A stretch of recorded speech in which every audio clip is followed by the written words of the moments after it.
the pronunciations, I mean, I'd say we just try our best and just go past it. okay, if I really fuck up, let me know. And I don't think I know any of them, like, for sure.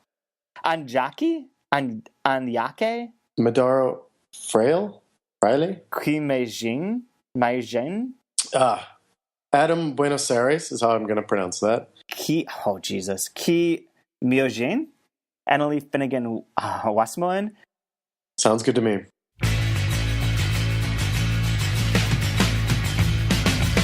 Diamonds in the firmament, all reserves completely spent. Someone set off the oxygen tent. Everybody here's real proud to present Choked Out. Welcome to the 3% Podcast. This is Chad Post from Open Letter Books, and I'm here with Tom Roberge from Albertine Books and from New Directions. And today, just like a couple hours ago, the Best Translated Book Award long list for fiction and poetry were both released on the 3% website. So we thought that we'd spend this podcast going over the fiction one, and maybe at some later podcast talk more about the poetry, since neither of us are experts in poetry. Also, we are in a bit of a time crunch as you have to get on a plane to go to Minneapolis. Am I the only one who says Twin Cities? I always say Twin Cities, but go to Twin Cities. I don't know. Yeah, Twin Cities sounds cooler. To me, it sounds cooler. I love that the Twins have the TC on their hat instead of. I always appreciated that. It's too bad they're awful, though. Yeah, it is too bad they're awful. Although they want to know. And so are the Cardinals. That's amazing. The Twins, like, their farm team is our team, the Rochester Red Wings, and they're stacked. So I think in a couple of years, Minnesota will probably be better. But for now, main point, I have to fly out in like 2 hours. So we have like an hour to like go over all of this. So the poetry list is available on 3%. There's great books on there. We will talk about it at another podcast. But for today, we thought we'd just read through the 25 books that are on the fiction long list, make some random comments along the way, and maybe some other predictions. I guess, before we start, was there anything that you were super surprised wasn't on there? Look, I'm a little biased here for New Directions. I'm a little surprised that Jenny Erpenbeck wasn't on there. That's the one that I would say I was most surprised by, too.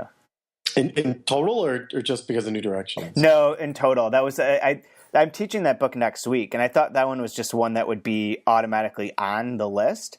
But the way that they set this up, in case anyone doesn't know, is that 16 books are selected by the 9 judges together, and then each judge has like a wild card that they get to pick on their own, that is their personal one. And my guess is that she didn't make the 16, and then everyone spent their personal picks on something that was whatever, their personal hobby horse, and she wasn't one of them.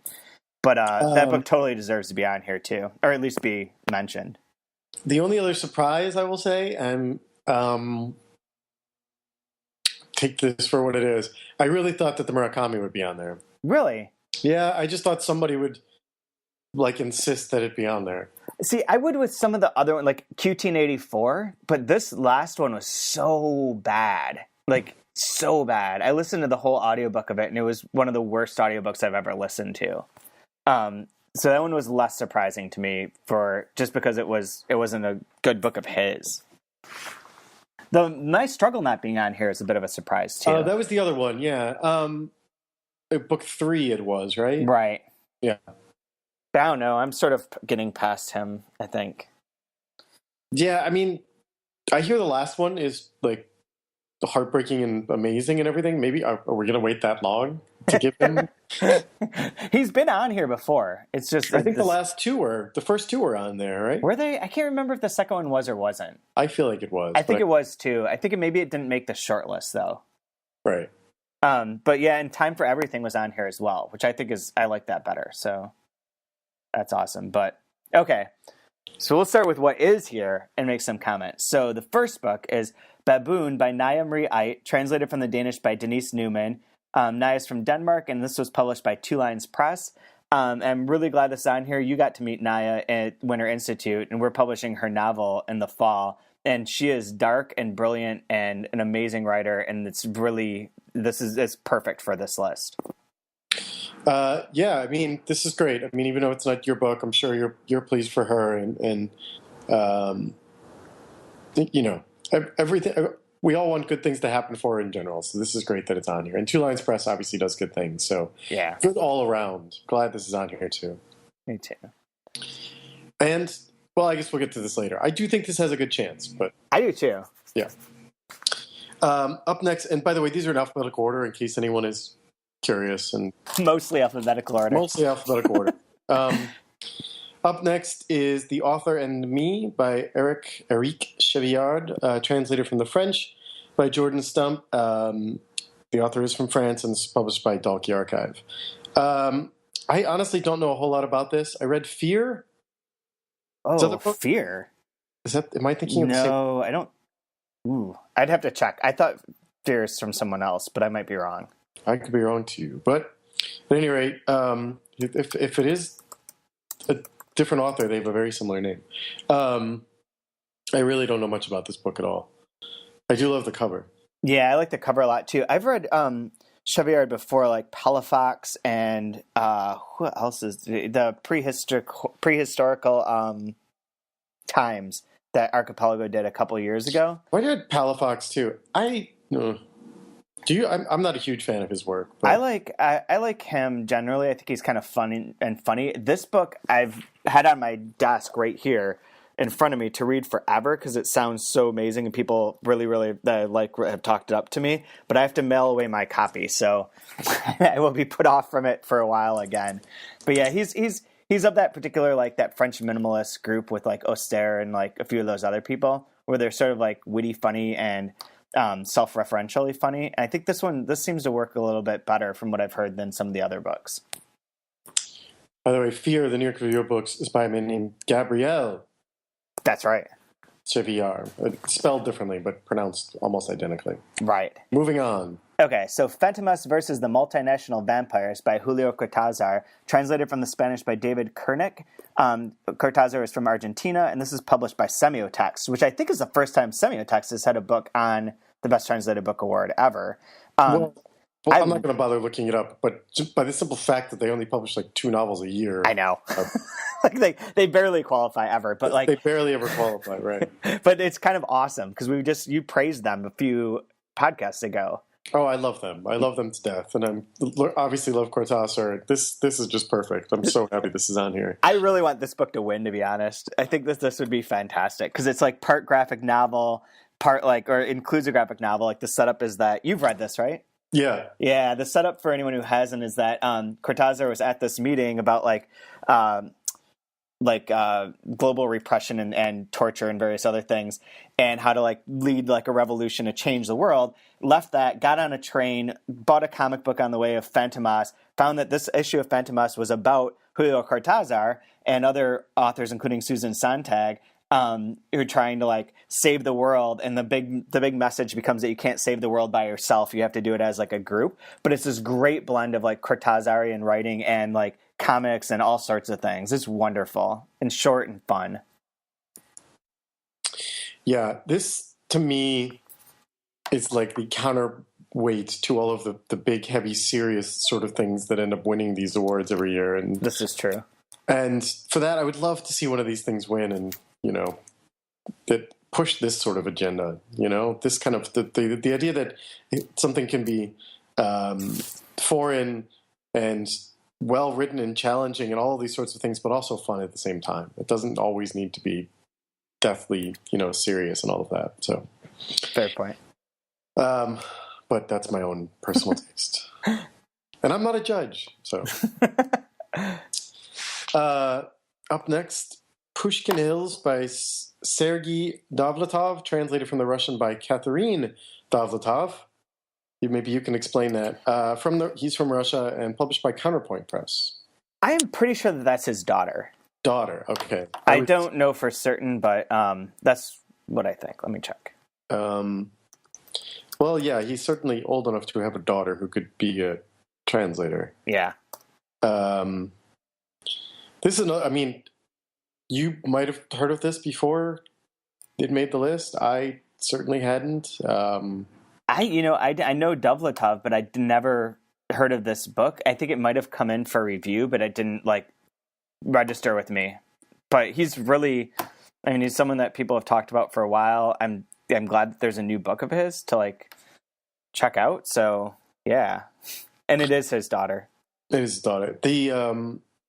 I also didn't realize that Counterpoint was doing books like this. I didn't either. Yeah, this one was a surprise that when it came on the list, it was like, wow, that's cool. I would never have guessed it. Never. Because we're doing this, God, that's a terrible cover. Yeah, it really is. Really, really awful. Pretty bad. I'm not sure I like this cover that much either, but the next one is 1914 by Jean Echenoz, translated from the French by Linda Coverdale. Echenoz is French and is published by New Press. I like Echenoz's early books a lot. I always thought that you would like those, and I like the Tesla book. This one I did not get to yet. I did like the Tesla book. This one I picked up and read in French, like 4 pages of the French, just randomly one afternoon at the bookstore, and it's just not for me. I have a hard time with like historical kind of things like this that aren't doing something very, very different. He is a very good writer, but yeah, just it lost me plot-wise pretty quickly. Yeah. I'm glad that New Press is sticking with him, by the way. I mean, me too. This idea that you need to stick with writers for several books and hope that they catch on in the States. And, New Press, are they a nonprofit? I believe they are. They are, yep.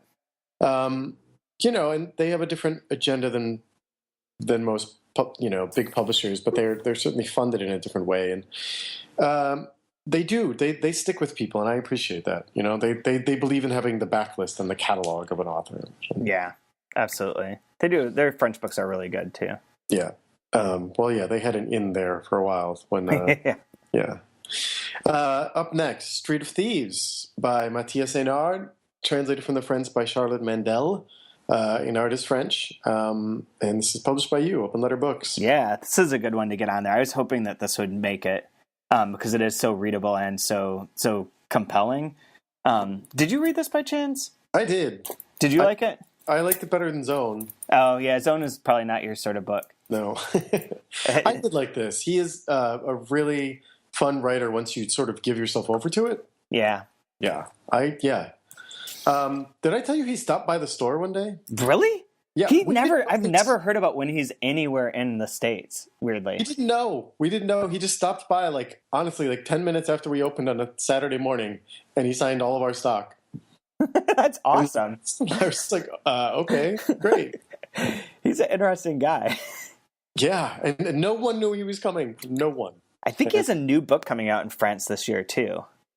I hadn't heard about it, and my boss at the store is a huge Hénard fan, so... Oh, you should ask him, because Fitzcarraldo has gotten in touch with us about trying to do the UK-US version of it.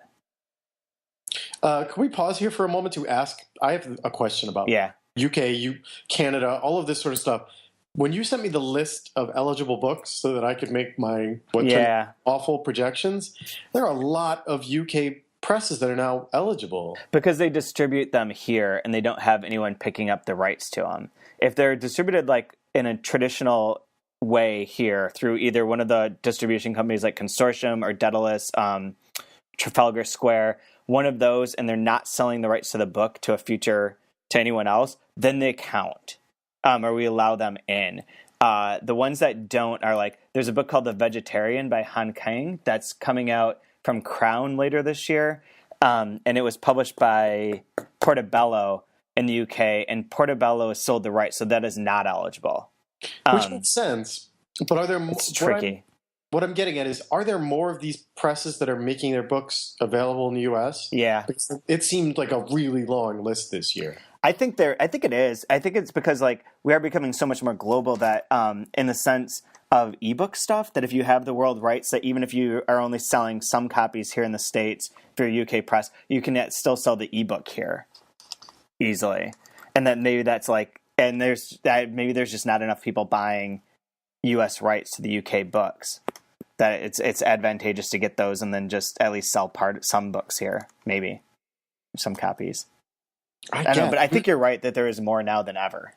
It definitely seems that way. And there's also a lot of Canadian stuff I saw on the list. Yeah, for once. And that weird McGill Press that has a book on here, that they just kind of started up their translation program and have done 4 or 5 books. So it's weird.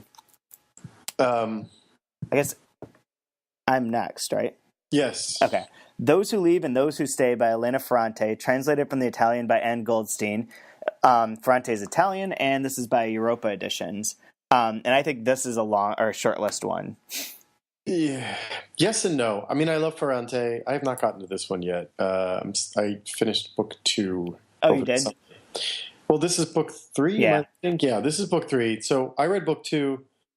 I've got all the titles confused in my head. But so I need to catch up. They're all brilliant. She is really, really brilliant. I would not think that she would be a favorite of the judges, though. That's quite possible. Yeah. I don't know. I mean, I've only read the first one of this series. And I like Days of Abandonment better. I agree. And these are good, but they're sort of like popcorny sort of books in a way in comparison, because they're not as brutally emotional to read.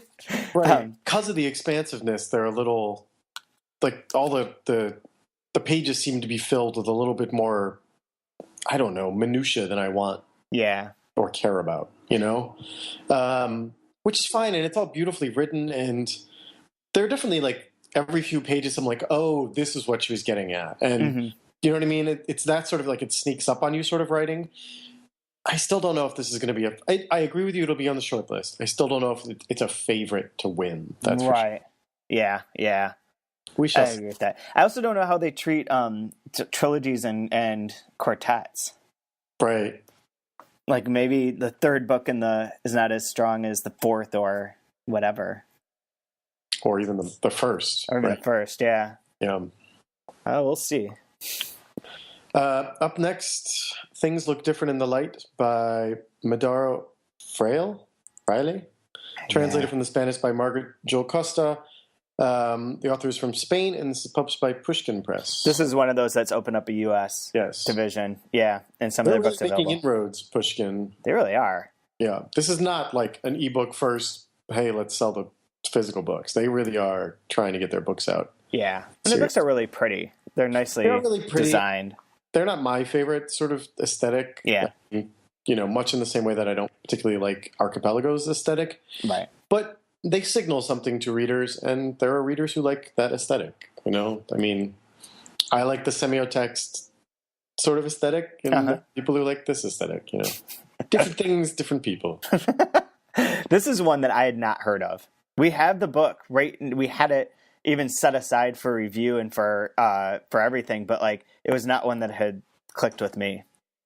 Yeah, I've never heard of this author at all. I'm trying to. If Margaret Joel Costa is involved, it's automatically like right, exactly moves it up my list, but it is short stories, which is one of the one of the reasons I probably just glanced past it, for better or worse. Yeah, there's not a whole lot of description here on the Pushkin website either. Nope. They also annoyed me with their website because I tried to download that image and it's a ASPX file, so it wouldn't work for I spent way too much time working on this book yesterday. I have minor complaints about different websites that don't have things the way I wanted them, but whatever. Okay, next one is Monastery by Eduardo Halfon, translated from the Spanish by Lisa Dillman and Daniel Hahn. He's from Guatemala, and it's published by Bellevue Literary Press, which this might be the first time Bellevue's on here, too, which is great for them. True? I mean, they also don't do a lot of translations. Right. They do like 1 or 2 a year, though, or maybe even 3. They might have been on here before, but this is the first time I distinctly remember them making it. And I like him, like I via his like online personality and stuff, and I know Lisa Dillman and Daniel Hahn pretty well, and I'm really glad that they're on here. But I have not gotten to this book yet, personally. I have it like within hand distance, though. I really don't know this author and/or book. There's another book of his called The Polish Boxer that this is sort of maybe not necessarily a continuation of, but like lives in the same universe as, and I wanted to read that one first. They're both like fairly small, short, 150 pages. This seems like my kind of thing. I gotta say, really does. Up next, Letters from a Seducer by Hilda Hilst, translated from the Portuguese by John Keane. Hilst was Brazilian, and this is from Nightboat Books, who I am a huge fan of. So, Yeah, I'm really glad that this made it. I mean, there were 2 Hills books, this and with Dog Eyes, the Melville House one, and I was hoping at least one of them made it. And I'm sort of glad that it's the Nightboat one because they got passed over for the last Hills book that they did. I have a confession. I've never read her, so she's crazy as shit. Like these books are like wildly experimental, which doesn't surprise me, knowing the people at Nightboat. Yeah, I mean, you know, we it's funny. So they did that book of the French Lebanese Attal Adnan, who is also like insanely crazy and, you know, experimental. And they do Hervé Guibert's like massive Mausoleum of Lovers, like these big tomes of just writing that is, you know, sort of about writing, but also like, you know, sad and depressing and all of these sorts of things. There's definitely a theme they have going on, but they do it well. They're selective in the best possible way, I think. Yeah, me too. I really like them. I'm really glad this is on here. Next one is Harlequin's Millions by Bohumil Hrabal, translated from the Czech by Stacy Knecht. Hrabal was from the Czech Republic, or Czechoslovakia at that time, and this was published by Archipelago Books. And we might as well include yours as well before talking about him. Oh, so right. Next Rambling one. On, An Apprentice Guide to the Gift of the Gab. Is that accurate? The Gift of the Gab? That's what it says. Yep. This one was translated by David Short and is published by Carolinum Press. Yeah, which is distributed by Chicago, if I remember right. Yeah, I'd never heard of that press. I assume they do things from that part of the world. I believe that they're actually in Charles University in Prague. So they only do things from Czech. They are. Okay. Yeah, and the Slovak Republic. Okay. I think. But yeah, this one I haven't read the Rambling On. I read Harlequin's Millions. I love it because I love Hrabal a lot. Rambling On I've heard is equally as good but different. It's more stories, but it's like drunkards telling stories, which is perfect for Hrabal sort of book. Yeah, I remember looking at the webpage for this yesterday just out of curiosity. I was like, oh God, what on earth is this? And it does seem like your kind of thing. Say that. Yeah. Have you read his other books? I really think he's wonderful. Something years and years ago, and I'm going to totally blank on the title. It's somewhere on my shelves. Totally blanking. It was a really nice hardcover edition, red and white. We're talking like 10 years ago at this point. I liked him. Just haven't felt compelled to go back and read everything he's ever written yet. Yeah, I think there's like one book of his I skipped at some point in time, but I'll get to it eventually. He's great. So next one is the only person who has won the award before that made the list, and that's The Woman Who Borrowed Memories by Tove Jansson, translated from the Swedish by Thomas Thiel and Sylvester Mazzarella. She was from Finland, and this is published by the New York Review Books Classics.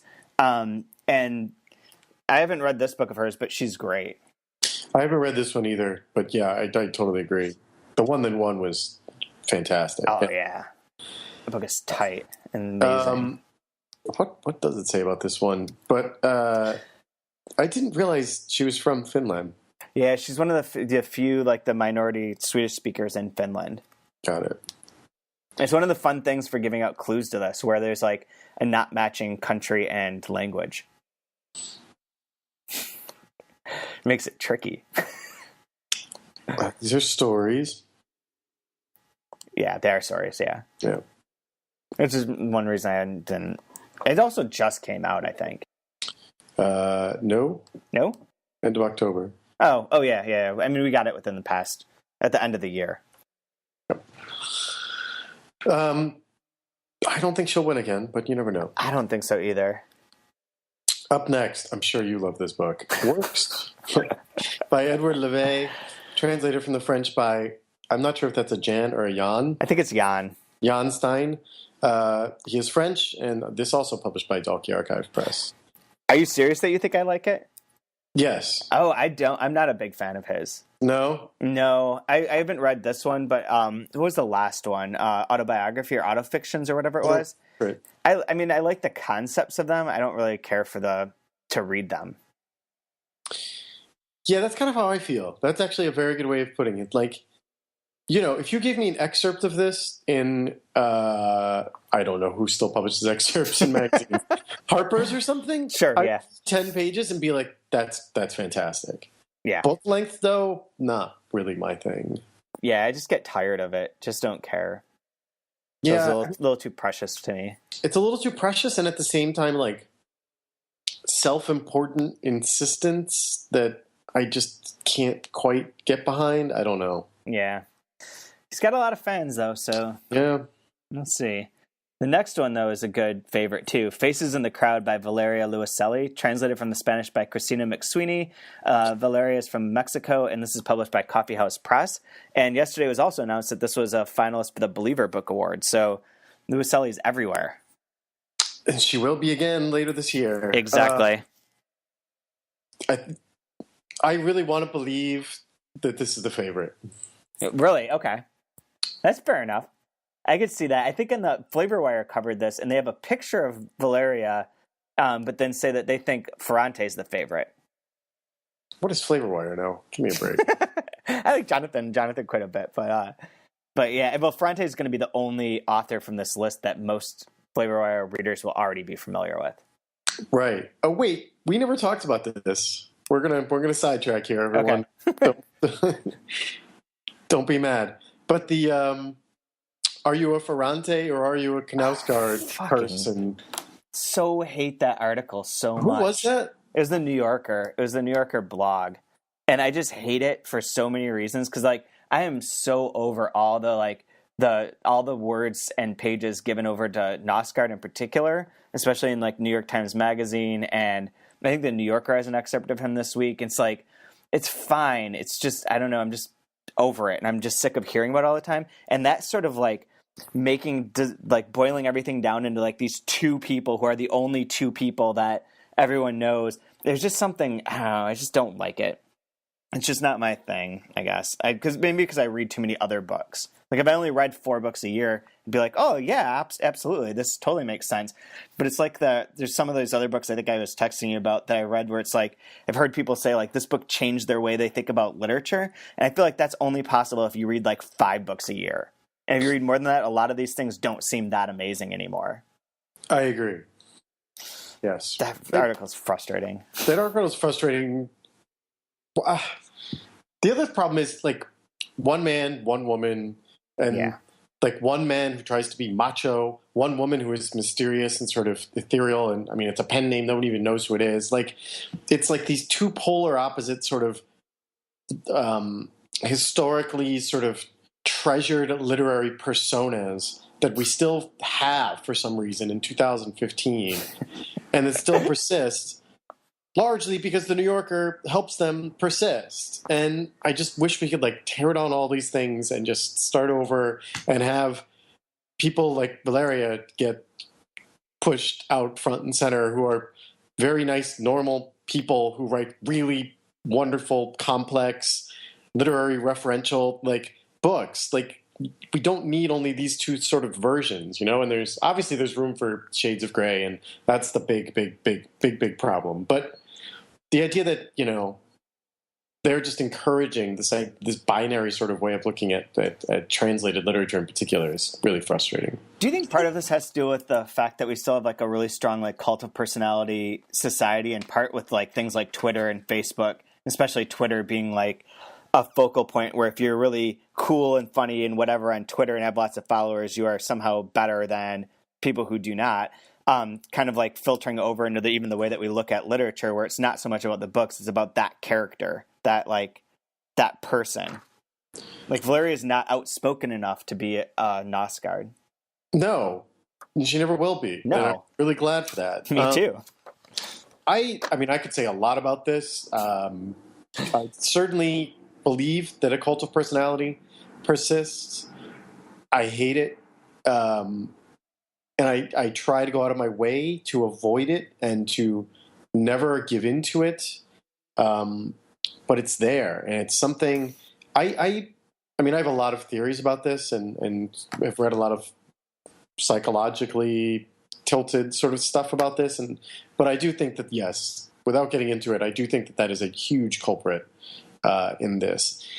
People I mean, it's the same reason that, all these stupid celebrity gossip magazines still sell. And this is stuff that should no longer be interesting to anybody. It really should be past this. And we're still doing it. And I think even as high-minded as you are, you still sort of, like, what's the old thing? Like, women want to be with him and men want to be him. Like, that's Knausgaard, right? Like, every guy wants to be that. They want free license to write totally egomaniacal, self-obsessed, rambling prose and smoke his cigarettes and, stare off into the distance and be hard to get at and non-sensitive and all this sort of stuff. And it's, Hemingway was 100 years ago. Like, we should move on from this, Yep. Anyway, end of rant. Let's move on. You're up next. Adam Buenos Aires is how I'm going to pronounce that. That's right. It's just spelled with a Y instead of an I. Yeah. And it's one word instead of two. Anyway, by Leopoldo Marichal, translated from the Spanish by Norman Cheadle and Sheila Ethier. The author is from Argentina, and this is the one you were referring to from McGill Queen's University Press in Montreal. We actually almost published this book. Really? Years ago. But the estate wanted a more university press to be the one to bring it out. It's giant. I don't know if you've seen it. It's like 600 pages. It's like quasi, not Ulysses exactly, but quasi-Ulysses sort of, at times surreal, venturing nighttime journey of these people in Argentina. And I think that they wanted Marshall to be more university-like established and to have more going for him. So we ended up not doing it, but I'm really glad it came out, and it's cool that it made this list too, because it's a giant achievement for him. He worked, I know Norman was the one who started the project and worked on it the most, and I think he worked on it for like 6 or 7 years. Now that I look at this and what it's about and everything, I feel like New Directions had this come through as well. That seems quite possible, too. The estate was one of those crazy Latin American estates that has a lot of involvement. Yes. They all seem to. They do. Yeah, this seems great. God, I can't imagine when I would ever get to reading this, but... I know. I was tempted to try and read it last year, but I just didn't get a chance. And now I feel like I'm booked with reading through until June, so well, we shall see. I don't know how you feel about this, but I think this will be on the short list. Really? Interesting. I definitely think this will be on the short. This is the kind of book, without even having read it, mind you, this kind of book that I think ends up... Interesting. Yeah, that's my prediction. I could see that happening. I could see that totally. That's why I'm trying to write these down as we go along. And like getting to 10 is kind of tricky because there's a lot that I'm like, well, that's on the line. But you have to cut out 15 of these. So the next one is Last Words from Montmartre by Ki Myojin. Sounds good to me. Okay. Translated from the Chinese by Ari Larissa Heinrich. And she's from Taiwan. And this was a New York Review Books Classics as well. This book sounds dark and depressing, and I've had this around for a while and wanted to read it, but holy shit, does it sound depressing. Yes, it does. I'm not sure when I will be able to read this, because you need to be in a very stable place. Yeah. That's all I have to say about that. Yeah. But it's awesome. It's the only book of hers that's available. She killed herself shortly after it came out. Or was it before it came out even? Is it in the process? I'm trying to find the bio right now. Yeah, and it's also, it seems to fit in with that the sort of Ferrante, what should I call it? Days of Abandonment, of that sort of like emotionally charged, someone's left you, ripping your soul apart sort of book. Up next, Winter Mythologies and Abbots by Pierre Michon. Translated from the French by Anne Jefferson. Michon is French, and this is from Yale University Press, who also, doing more translation these days. And yeah, they have that nice series. Yeah, they started. What was that? A couple years ago, 3 years ago, maybe they decided they were going to make an effort, and they got funding. The Margolis people, and they just did it. I mean, they went from like 2 a year to like 10 a year, and yeah. And they're solid. The one that I'm most excited about is coming out this year is this translation from the Irish called The Dirty Dirt. I think that's it, or Dirty Dust. That sounds just crazy funny and weird. But yeah, this book I haven't read, but we've had it around for a while, and Michonne's like pretty well known, and respected. Yes, not my kind of thing, but people do love it. It sort of fits in with they're doing whatchamacallit too, Modiano. Yeah. Very respectable, very solid. Yeah, it's not too precious. It's just, it's very thoughtful. I don't know. I'm trying not to insult it. It's just not my kind of thing. Yeah. I think Archipelago has done some Michonne books too, I believe, right? Yes, I think they have. 2, I think. I think that's right. Yeah. And speaking of Archipelago, the next one is Our Lady of the Nile by Scholastique Mukasanga, translated from the French by Melanie Mothner. And Mukasanga is from Rwanda, and this was published by Archipelago. Which I think this is going to be a shortlist book, without knowing anything about it. It's a story that's all too common, unfortunately, for Africa. Trying to avoid what goes on in the country, and so you leave. And where does she go? She ended up in a Catholic boarding school. That was their way of the narrator. I don't know. It's that sort of thing, like being a teenager or being young or youngish and sort of in the melee and the maelstrom of horrible violence and all that sort of thing. This stuff should be documented and written about endlessly. I absolutely believe. I don't know. I don't know if this is distinct enough to make the short list. My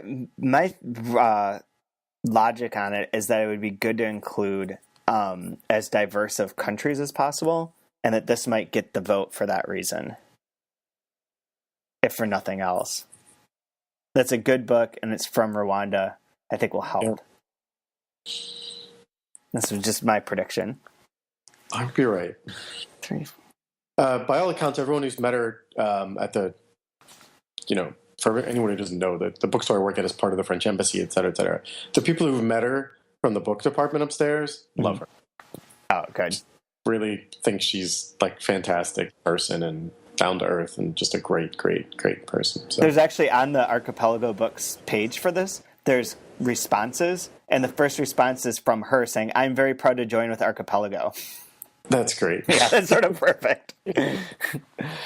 That's great. How are we doing on time? Moving on. Talking to Ourselves by Andreas Neumann, translated from the Spanish by Nick Caster and Lorenza Garcia. Neumann is Argentinian, and this is from FSG. Have you read this? Yeah, I love this book. I really love this book. When he came to our class last spring, he and Carlos Labe did an event together here, and we had just read both of their books, but he came in to talk about Talking to Ourselves, and he drew the diagram. He spent like 40 minutes explaining how he created and constructed this with the 3 voices and the different time frames, and he had a whole chart for it, and it was unbelievable. Like, it was one of those great moments where like an author explains like how they made this thing work and what they were trying to accomplish with it. It was great, and I love Andres. He's like super sweet and funny. We're publishing his stories in the fall, but he's just a wonderful guy. Like, I really like him, and I think this book is really heartfelt too. Does it have a chance? I don't know. His other book, Traveler of the Century, which is gigantic and much different, I don't think made the short list. I'm not sure. I would say yes, but then again, I'm not 100% sure, because it is slimmer. It's a lot more emotional than it is cerebral, which sometimes for this, those don't seem to win. They don't seem to win. And someone pointed out the difference between the International Foreign Fiction Prize in the UK and the Best Translated Book Award is that the UK tends to look at content and message, and the Best Translated Book Award focuses on style and form, which I think is a fair observation and is perfectly fine by me. If there's an emphasis on style and form, this does have a really interesting form and structure to it, but I don't know that that's the main thing that you take away from it. I mean, it's a really dark book in which this guy is dying and takes his son on like a truck drive to like have the one experience with his son that his son will then be able to remember in the future. Meanwhile, his wife's like dealing with, in the third voice, like dealing with the fact that her husband's dying and like her own miseries. So it's a very sentimental sort of book. That's actually what you said, that, or whoever you were quoting, whatever, that style and form are more important than content. And that, I think, is what I was talking about with Mukasanga's book. Like, oh, yeah. I think it is very emotionally wrought and very touching, and very violent and all of those sorts of things, all sort of, put together beautifully. But I don't know that the cerebral form and style are sort of quite there to make it win. But maybe it makes the shortlist anyway. Yeah, that's true. Moving on, you're up. I have Grandma 19 and the Soviet Secret by Anyake, translated from the Portuguese by Stephen Hennigan. He's from Angola, and this is published by Biblioasis, which is a good Canadian representative for the list. I don't know much about this book. We have it here. It's supposed to be very funny. Seems pretty interesting that it won the 2013 Jose Saramago Prize for like the best book written in Portuguese. And he's a young author. Like, he was born in 1977, so he's still getting a lot of getting going, I guess. But I'm curious to read this one at least. This feels like I'm just reading the plot here, like a madcap sort of Yeah. story. I wonder if the style matches that plot. I don't know. Yeah, I'm curious. Yeah, Very me too. I haven't read too many books from Angola.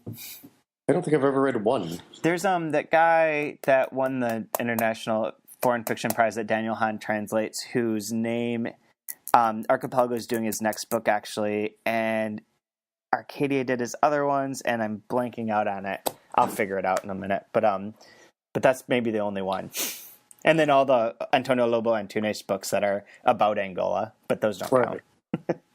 Yeah, So, and I read what's his name, Kapuscinski's book about Angola, which was great, but that was by a Polish guy. Up next, La Grande by Juan Jose Ser, translated from the Spanish by Steve Dolph. Ser is obviously from Argentina, and this is, again, from you, Open Letter Books. Yeah, this one I think has a good shot at the shortlist, at least. I have not read it. It's a big book. What I know about Ser, it does seem like something that would get... Oh, this is his last book. I didn't realize that. Yeah, and it ends with and then came the time of the fall and a time of when they drank great amounts of wine or something like that. It's like a fantastic last line that he wrote before he died. It's on your copy. With the rain came the fall, and with the fall, the time of the wine. Yep, that's it. Yeah, the author I was thinking of, the Angolan author, real quick, is Jose Aguilusa, just to clarify that. But yeah, La Grande is fantastic. It's a great book. Sayre's awesome. He was like a Faulknerian sort of writer with a lot of the characters inter overlap in the different books, and they're all set in the similar area. The most important thing is that Steve Dolph in his bio, every time that we've used it, references that he's a Philadelphia Phillies fan. And I think that I appreciate that we are able to work in one baseball reference into one translator's bio for all of his books. That is great. Poor Phillies. I think you're right. This will probably end up on the short list. Although we've got a lot of things that we think will be on the short list. I know. I'm trying to cut this down now. Next up is Paris by Marcos Geralt Torrente, translated from the Spanish by Margaret Gil Costa. He's from Spain, and this is from Hispa Books. It's another one of the small presses that's doing all literature and translation, all books from Spain, in fact. And this is great that they have this on here. I have this book, and I assigned myself to read it to write the Why This Book Should Win piece that goes on 3% about each one of these. Because I've been wanting to read it for a while, because I've heard a lot about it, mostly from Scott Esposito, but that it's very much like a Javier Marias influenced younger writer. And McSweeney's did his first book, which is a collection of 4 stories. I'm just intrigued by him. I am intrigued. I'm especially intrigued that somebody would say didn't have the gall to compare anyone to Marias, but Influenced by Marias. Influence, fair enough. I think he has the similar sorts of sentence structure would be the most obvious thing, but I'm not sure. I'll let you know. I'm going to read it soon, hopefully. I have to, because I have to write the thing. So Hispa Books only does Spanish? Yep, Spain Spanish too. Oh, yeah. It's composed of no Argentine writers or Mexican or anything like that. Just Spanish writers. Interesting. And I think you can get funding from the Spanish government for translations if the books are from Spanish authors or about Spain particularly, which is maybe why that started, because I believe they're based in Madrid. Yeah, I just looked. They are. We've got a lot of good translators working for them, seemingly good taste. They have a tab at the top of their website that says, so it says HISPA books, about us, our authors, our translators. Wow. That's right up there. And yeah, they have all the good translators. Yeah, and they're beyond them, but yeah. Wow, they're now being translated by or distributed by a consortium here too. Interesting. So they went from like they started off just doing it kind of on their own, and now, boom, they have a real translator or a real distributor here. Good for them. Getting towards the end here, Snow and Shadow by Dorothy C., translated from the Chinese by Nikki Harmon. The author is from Hong Kong, and this is from East Slope Publishing. I have never heard of East Slope Publishing. They're distributed through Columbia, and they're based in Hong Kong. Okay, yeah, I just got sent to a Columbia website, so yeah, it says they're based in Hong Kong. This is one that I did not. We had this book here for review as well, but I never really looked at it. It's a collection of short stories as well. A lot of short stories. This seems like it might have the Kelly Link sort of feel to it. Am I wrong? I don't know. That'd be interesting. Interesting. All right, one more. The last one is The Last Lover by Shen Sui, translated from the Chinese by Annalie Finnegan Westmoreland. And Shen Sui is from China, and this is published by Yale University Press. I interviewed her. I like her a lot. She's crazy. She's not your sort of author. She's like a non-plotted, like very surreal, very much like of the flow of it, kind of gets you to understand things sort of idea of writing. I interviewed her in Iceland. I really, really liked her, so I really hope this book makes the shortlist. Yeah, I mean, her books are crazy. Like they have there's no stability of identity frequently, which is disruptive to most readers. It is to me. You know who really likes her is Porchista Krakpour.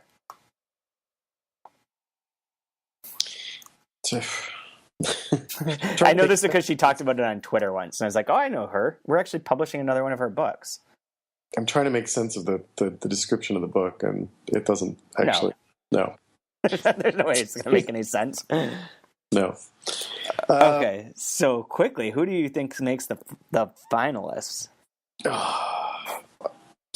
I'm gonna go. I'll name one. We could take turns going back and forth. I think Baboon's on there. You do? Yeah. I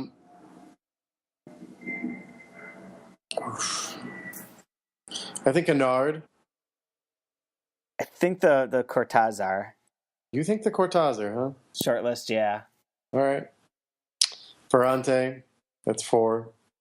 I'm going to go with Luiselli. We'll take some of the easy ones here. That's 5. I'm going to go with the Hilda Hilst. Oh, yeah, good one. 6. I'll pick Legrande. Legrande. Yeah.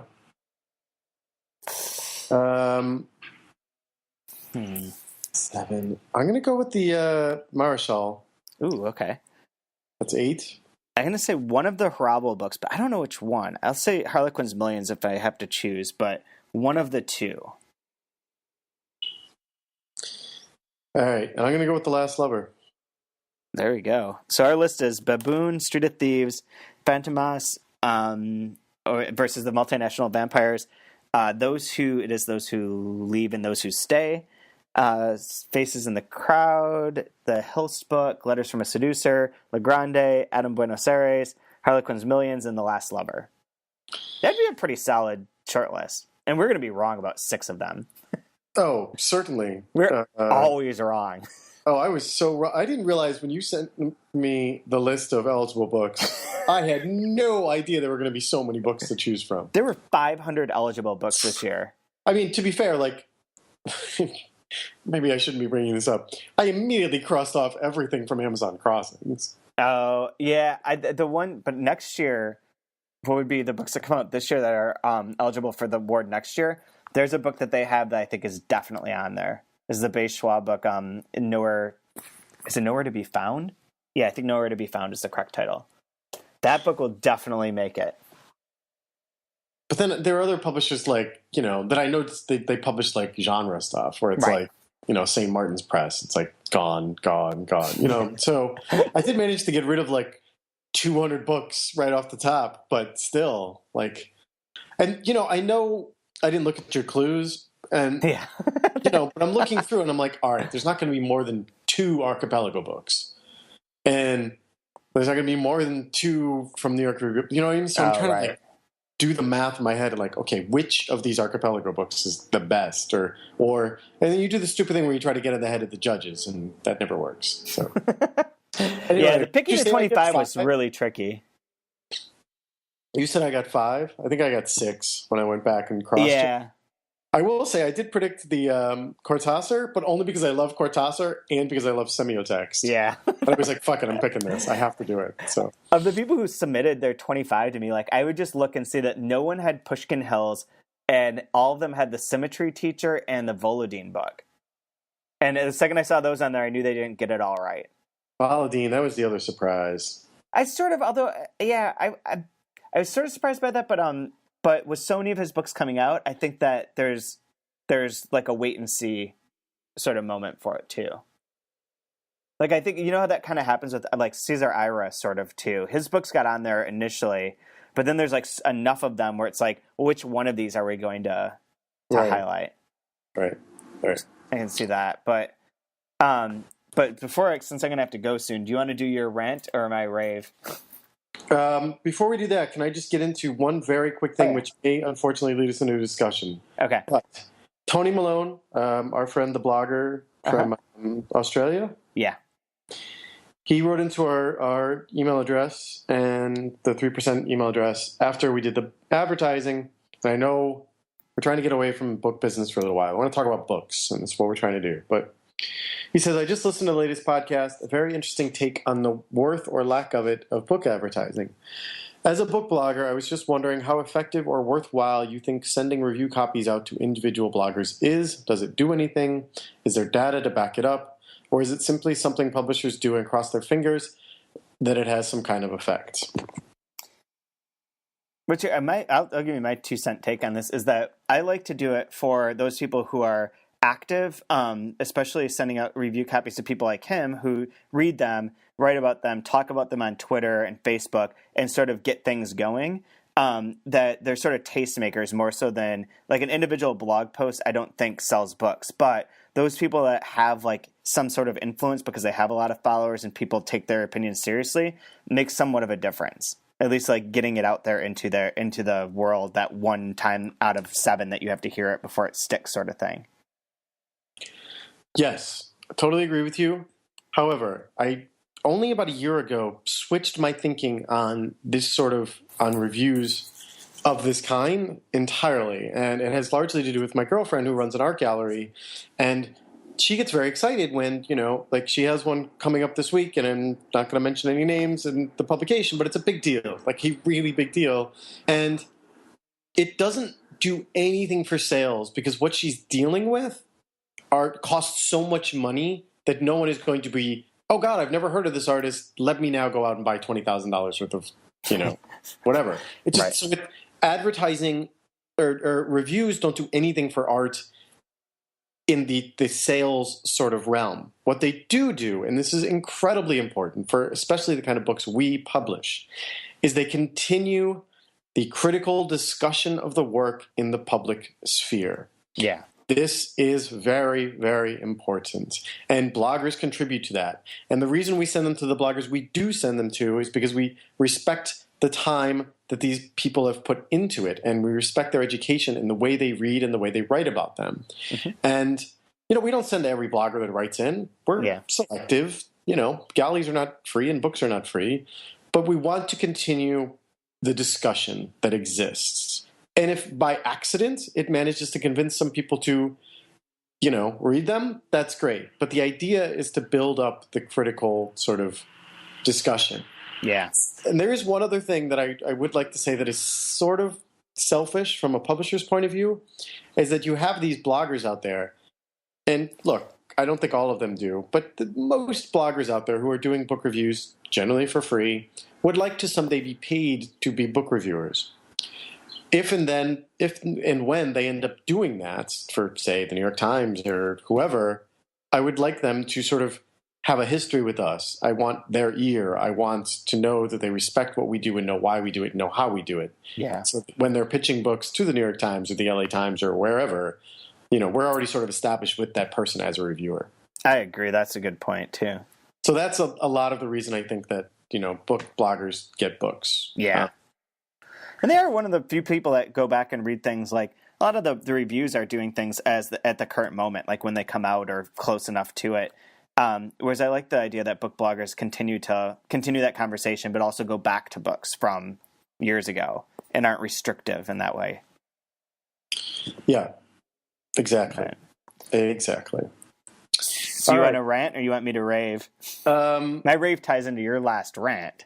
This is true. And my rant is basically, again, look, we are alcohol friendly here on this podcast. Believe we love all kinds of alcohol and beer and wine and whatever. Yep. I was at a bar last week meeting a friend, and I was early. So I ran into Ryan Chapman, like Ryan. friend of the podcast. And he was there with a friend of his, and they were sitting there drinking, and so I chatted with them for a couple minutes. We had this talk. My friend shows up. We go find our own seats at the other end of the bar. 15 minutes later, sitting there, and the bartender walks over with 2 shots, and she puts them down, and she gives me mine and says, "This is courtesy of your friend Ryan down at the end of the bar." I was like, "Oh, great. Thanks, Ryan." And so we're about to do our shots, and she tells my friend, and he's like, "What is it?" And she looks at him and he says, "Michter's," which is really good bourbon. And so we do the shots, and I'm like, "Well, that was not Michter's. What the hell was that?" And she's like, "Oh, that was chartreuse." And I was like, "Why did I get chartreuse and David got Michter's?" She's like, "Well, Ryan wanted to buy you a shot, and he wanted to buy you the worst shot possible." And that's what they decided. Chartreuse. So fuck both of you involved in this, Heather and Ryan, for this little scheme. Also, chartreuse is awful. Just awful. No one should ever have to drink that. Especially as a surprise. I didn't know what it was. Oh my God. That's sort of perfect. You know what? Just to say something about Ryan for a second. His book comes out today. Does it? Yeah. The conversation starting one. Yeah. That's so funny. Oh, I will say, hold on. The second I walked up to him, he said, "By the way, I just listened to like 3 of your podcasts back to back to back, so I don't feel like we actually need to hang out." So thanks for listening, Ryan. But it's time I'd like a shot of whiskey. Oh my God. Oh God. Okay, so my rave is for the Audubon Society because they got really pissed off about the article that Franzen wrote that you referred to last week, his New Yorker article Carbon Capture, in which he talked about, we read one sentence from it, involved the Minneapolis stadium that's being built and birds crashing into it and all that kind of stuff. Well, apparently they were very pissed, and this is a quote from their spokesperson. I don't even know what the person's actual title is. It doesn't say. Oh, the VP of bird-related content of Audubon magazine, which great. Anyways, here's what he says about Franzen's article. Franzen's entire argument rests on the wafer-thin foundation of Mr. Williams' quote, which is a quote that he refers to in the Franzen piece. It's a provocative statement, intentionally so, and yet it turns out is based on a piece of intellectual sleight of hand, or at best clumsiness, that one might have expected the New Yorker's vaunted fact-checking apparatus to have caught and spat back out. And then he writes that Franzen portrays the National Audubon Society as a band of once scrappy conservationists who have grown content to peddle squeaky plush toys and holiday cards, and then says, Franzen's casual snark, his wanton use of diminishing quotation marks and other rhetorical gimmicks to create an impression of Audubon as somehow soft and venal, his smug, belittling tone suggesting that there's something wrong rather than something impressive in our having a science department that actually commits science, leaves me, anyway, with the unshakable suspicion that there may be something else going on here. So they just ripped into Franzen, which is too perfect. So all raves for them. Yeah, it was also like short and sweet. I'm so glad they didn't like dig up a bunch of data. They didn't like feel the need, like, because he didn't. It's not like he hadn't laid out a bunch of data, so they didn't need to like counter. You know, they didn't need to argue with anything he had said beyond like his smarm. Basically. Yeah, they just take him uptown for that. His rhetorical gimmicks and smug, belittling tone, like it's so perfect, so perfect. Ideal. So that's my rave. Did you see? I think the first comment at the bottom, I mean, this was yesterday when I looked at it, was something like, you know, some random person, they're like, I tried to read one of his books. Man, does he love himself. That's ideal too. Oh my God. So do you have any last comments about the NCAA or the baseball? No and no. I'm glad baseball is back. I'm trying to get you to come to a baseball game. I know. When you're here. I am going to be there during BEA when there's a game. I'm limited to like Monday and Tuesdays. I think it's Tuesday, the 28th. The next week? Yeah, the week after. Well, I saw the 21st because it was the Cardinals. I know. Or the 26th, that's what it is, 26th. If you don't care who we see, then I'll definitely take care of it. Okay. Let me tell you, because I get in at 7:30 a.m. I'll email you. All right. We'll figure it out. But yeah, I really want to come see one of the games because otherwise I have to go to Toronto and that's ridiculous and expensive. So I want to go see a game for sure. But yeah, I'm glad it's back too. That's it. Next time, I think we'll talk about some poetry, and we wanted to talk about books that are coming out and about, sort of.